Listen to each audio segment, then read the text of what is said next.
नमस्कार. आज आपण एक चिनी भावांची गोष्ट ऐकणार आहोत. पण हे जरी मी चिनी माणसासारखं बोलत असलो तरी सुद्धा आपण भारतीय पद्धतीनेच ऐकणार आहोत. चला तर गोष्टींचा गावच्या आजच्या भागामध्ये तुम्हा सगळ्यांचं स्वागत. मग कसे आहात? Good morning. आत्ता गट्टू चिंगपॉंगने तुम्हाला काहीतरी सांगितलं ना? हा, ते बरोबर आहे. आपण याच्या आधी कशी एक सीएन आणि लिसेची गोष्ट ऐकली होती, ही सुद्धा चीन मधली गोष्ट होती की नाही? तशी आज सुद्धा आपण 5 चिनी भावांची गोष्ट ऐकणार आहोत. गोष्टीचं नावच आहे 5 चिनी भाऊ. ही गोष्ट लिहिली आहे क्लेअर हचिट बिशप यांनी. काय नाव आहे? Clare Huchet Bishop. आणि याचा मराठी अनुवाद केला आहे नेहा सुगवेकर.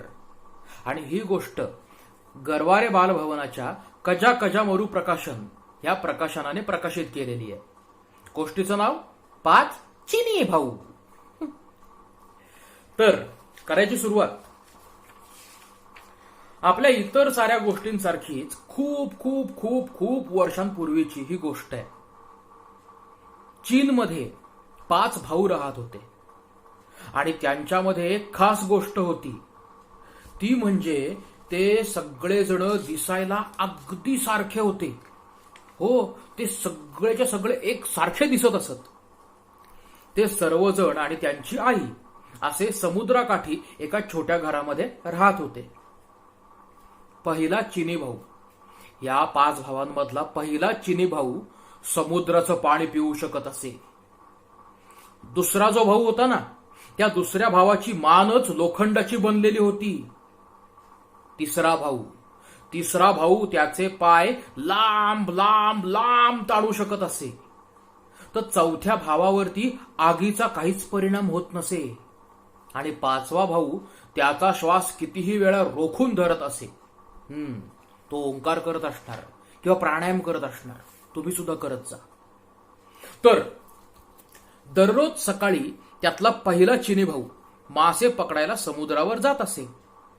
हवा कशीही असली किंवा वादळी वाऱ्याची असली तरी सुद्धा तो नेहमी सुंदर आणि एकदम दुर्मिळ असे मासे पकडून आणत असे आणि गावच्या बाजारात मोठ्या किमतीला विकत असे. दुर्मिळ म्हणजे काय? रेअर. तर तो असे छान छान मासे पकडून आणत असे आणि गावच्या बाजारात मोठ्या किमतीला विकत असे. एके दिवशी तो असाच बाजारातून परत येत होता. तेव्हा त्याला एका छोट्या मुलानं विचारलं, काका, तुम्ही मला तुमच्या बरोबर मासे पकडायला घेऊन जाल का? पहिल्या चिनी भावानं लगेच उत्तर दिलं, छे छे, ते काही शक्य नाही. पण त्या छोट्या मुलानं फार हट्ट केला आणि त्या चिनी भावाच्या फार मागं लागला. त्याने शेवटी त्याला त्याच्याबरोबर मासे पकडायला नेण्याचं मान्य केलं. आणि तो त्या छोट्या मुलाला म्हणाला, एका अटीवर मी तुला नेईन मासे पकडायला. तिथे माझं सगळं तुला ऐकावं लागेल. छोटा मुलगा म्हणाला, हो हो, जरूर. मग दुसऱ्या दिवशी सकाळी पहिला चिनी भाऊ आणि छोटा मुलगा समुद्र किनाऱ्यावर गेले. तिथे गेल्यावर पहिला चिनी भाऊ छोट्या मुलाला म्हणाला, लक्षात आहे ना, मी जे सांगीन ते ऐकणार आहेस ना? मी तुला खून केल्याबरोबर तू परत यायचं, कळलं? हो हो, नक्की नक्की, असं म्हणून छोट्या मुलानं मान डोलावली. त्यानंतर पहिल्या चिनी भावानं समुद्राचं सगळं पाणी पिऊन टाकलं.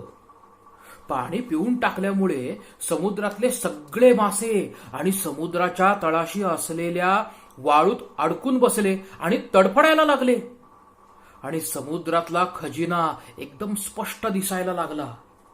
इतक्या सगळ्या सुंदर गोष्टी बघून तो मुलगा अगदी खुश झाला आणि तो इकडे तिकडे पळायला लागला आणि पाण्यातले छान छान शंख, शिंपले आणि इतर छान छान गोष्टी त्या सगळ्या खिशात भरायला लागला. तेवढ्या वेळात ह्या चिनी भावानं समुद्रकाठी काही मासे पकडले. त्याने इतका वेळ ते तोंडात समुद्राचं सगळं पाणी धरून ठेवलं होतं. पण आता मात्र तो फार थकला होता. इतक्या मोठ्या समुद्राचं सगळं पाणी तोंडात धरून ठेवणं ही काही सोपी गोष्ट नव्हती. म्हणून त्याने छोट्या मुलाला हातांनीच परत यायची खूण केली. छोट्या मुलानं ते पाहिलं तरी सुद्धा तो काही समुद्राच्या बाहेर आला नाही. म्हणून मग चिनी भावानं जोरात हात पाय हलवून त्या छोट्या मुलाचं लक्ष वेधण्याचा आणि किनाऱ्यावर बोलावण्याचा प्रयत्न केला. पण मुलानं काही त्याच्याकडे लक्षच दिलं नाही आणि तो आणखीनच आत पळायला लागला. आता मात्र चिनी भावाची शक्ती संपली आणि तोंडात समुद्र उसळत असल्यासारखं त्याला वाटायला लागलं. परत एकदा त्यानं मुलाला बाहेर बोलावण्याचा प्रयत्न केला, पण मुलानं त्याला वेडावून दाखवलं आणि तो जोरात पळायला लागला. मग पहिल्या चिनी भावानं समुद्र तोंडात धरून ठेवण्याचा खूप प्रयत्न केला, पण शेवटी त्याचं तोंड दुखून दुखून फाटतं की काय असं त्याला वाटायला लागलं आणि शेवटी त्याच्या तोंडातून समुद्राचं सगळं पाणी अखेर बाहेर पडलं. तो वाळलेला समुद्र काठोकाठ भरून गेला आणि तो मुलगा त्या पाण्यात बुडून गेला. जेव्हा पहिला चिनी भाऊ छोट्या मुलाला न घेता एकटाच गावात परत आला, तेव्हा त्याला पकडून तुरुंगात ठेवलं आणि त्याचा शिरच्छेद करण्याची म्हणजे त्याची मान उडवण्याची आज्ञा केली. ज्या दिवशी त्या पहिल्या चिनी भावाला शिक्षा होणार होती, तेव्हा त्याने न्यायाधीशांना विनंती केली, कृपा करून मला माझ्या आईला शेवटचं भेटून तिचा निरोप घेण्याची परवानगी द्यावी. त्यावर न्यायाधीश म्हणाले, अशी शेवटची इच्छा सांगणं हा प्रत्येक अपराधी माणसाचा हक्क आहे. आणि त्यांनी चिनी माणसाला आईला शेवटचं भेटण्याची परवानगी दिली. भेटण्याची परवानगी मिळाल्यावर पहिला चिनी भाऊ घरी गेला, पण परत जाताना मात्र दुसरा भाऊ तुरुंगात गेला. चिनी भावाचा शिरच्छेद करताना बघण्यासाठी गावातले सगळे लोक चौकात जमले होते. आता मला सांगा, पहिला भाऊ समुद्र पिऊ शकत असे, दुसऱ्या भावाची खासियत काय होती आठवतीये?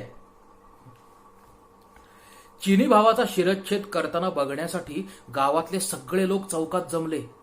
शिपायांनी तलवारीनं दुसऱ्या भावाच्या मानेवर जोराचा वार केला, पण हा दुसरा चिनी भाऊ हसत हसत उठून उभा राहिला, जसं काही त्याला काही झालंच नव्हतं. त्या दुसऱ्या भावाची मानच लोखंडाची बनलेली असल्यामुळं ती कुणीच कापू शकत नव्हतं. त्याला अशा प्रकारे जिवंत बघून लोकांना फार राग आला आणि त्या सर्वांनी त्याला समुद्रात बुडवण्याची शिक्षा देण्याचं ठरवलं. त्याच्या दुसऱ्या दिवशी दुसऱ्या चिनी भावानं न्यायाधीशांना विनंती केली, आपण मला माझ्या आईला शेवटचं भेटून तिचा निरोप घेण्याची परवानगी द्याल का? यावर न्यायाधीश म्हणाले, जरूर, तो तुझा हक्कच आहे. परवानगी मिळताच दुसरा चिनी घरीच थांबला आणि त्याच्याऐवजी तिसरा चिनी भाऊ तुरुंगात गेला. हे सगळे भाऊ दिसायला एकदम सारखे असल्यानं कुणाला काही सुद्धा शंका आली नाही. तिसऱ्या भावाला एका होडीत बसवून समुद्राच्या मधोमध नेलं आणि मग त्याला नावेतून उचलून समुद्रात ढकलून दिलं. आता पहिल्या भावाची खासियत काय होती? तो समुद्रातलं पाणी सगळं पिऊ शकत असे. दुसऱ्या भावाची मान लोखंडाची बनलेली होती आणि तिसऱ्या भावाचं बघूया. समुद्रात पडताच त्यानं आपली पायाची लांबी वाढवायला सुरुवात केली.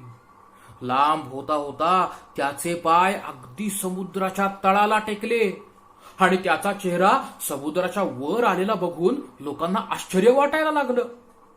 आणि हा तिसरा चिनी भाऊ मात्र हसत होता करत, कारण आता त्याला कुणीच समुद्रात बुडवू शकलं नसतं.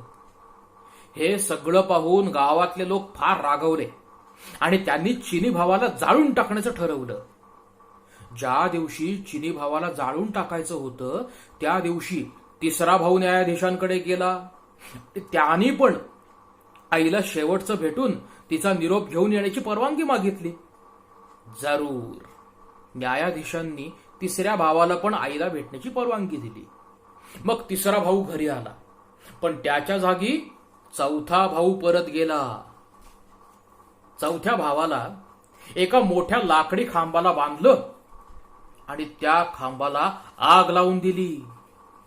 आता पहिल्या भावाची खासियत समुद्राचं पाणी पिणे, दुसऱ्या भावाची खासियत लोखंडाची मान, तिसऱ्या भावाची खासियत आपले पाय हवे तितके लांब करता येणं, आणि चौथ्या भावाची खासियत बघू. चौथ्या भावाला एका मोठ्या लाकडी खांबाला बांधलं आणि त्या खांबाला आग लावून दिली. यावेळी पण हे सगळं बघायला सगळा गाव जमला होता. थोड्याच वेळात त्या खांबानं पेट घेतला आणि सगळीकडून मोठ्या मोठ्या ज्वाळा उठायला लागल्या. त्याच वेळी चौथा चिनी भाऊ म्हणाला, अरे इथे तर खूप मजा येतेय. त्याचं ते बोलणं ऐकून गावातले लोक म्हणाले, अजून लाकडं आणा. आणि मग त्यांनी खूप मोठी आग पेटवली. तर हा भाऊ म्हणतो कसा, आता तर मला अगदी स्वर्गात असल्यासारखं वाटतंय. चौथा चिनी भाऊ म्हणाला, आता खरं म्हणजे या चौथ्या भावाला जाळता येणं शक्य नव्हतं. गावातले लोक हे सगळं बघून अजूनच चिडले आणि त्यांनी त्याला भट्टीमध्ये घालून संपवण्याचं ठरवलं. त्याला भट्टीत टाकून गावातले लोक रात्रभर भट्टीच्या जवळ थांबून लक्ष ठेवून होते की हा आरोपी त्यांची नजर चुकवून भट्टीतून पळून तर जात नाही ना. आणि सकाळी जेव्हा त्यांनी भट्टीचं दार उघडलं तेव्हा चौथा चिनी भाऊ डोळे चोळत बाहेर आला आणि म्हणाला, वा, रात्री काय छान झोप लागली. इतकी धग असलेल्या भट्टीतून सुद्धा चिनी भाऊ बाहेर आला यावर कोणाचाच विश्वास बसत नव्हता आणि सगळेजण आश्चर्यानं त्याच्याकडे बघत होते. एवढ्यात न्यायाधीश पण तिथे पोचले आणि म्हणाले, तुला जीवे मारण्याचा आम्ही आटोकाट प्रयत्न केला, पण आम्हाला काही ते शक्य झालं नाही. त्यामुळे तू निरपराध असशील आणि तू गुन्हा केलेलाच नसशील. असेल असं पण असू शकेल असे गावातले सगळे लोक पण ओरडले. आणि मग या चिनी भावाला त्यांनी सोडून दिलं आणि तो त्याच्या घरी परत आला. त्यानंतर हे 5 चिनी भाऊ आणि त्यांची आई सगळेजण मजेत राहू लागले. संपली गोष्ट. गोष्टीचं नाव काय होतं? 5 चिनी भाऊ.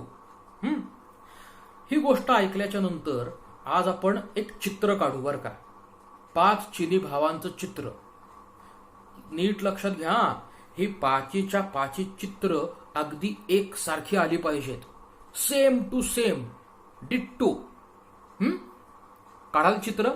प्रयत्न करा चित्र काढण्याचा. बरं आहे तर मग, घरातल्यांची गट्टी, कोरोनाशी कट्टी. घरातल्यांची गट्टी, कोरोनाशी कट्टी. Bye bye.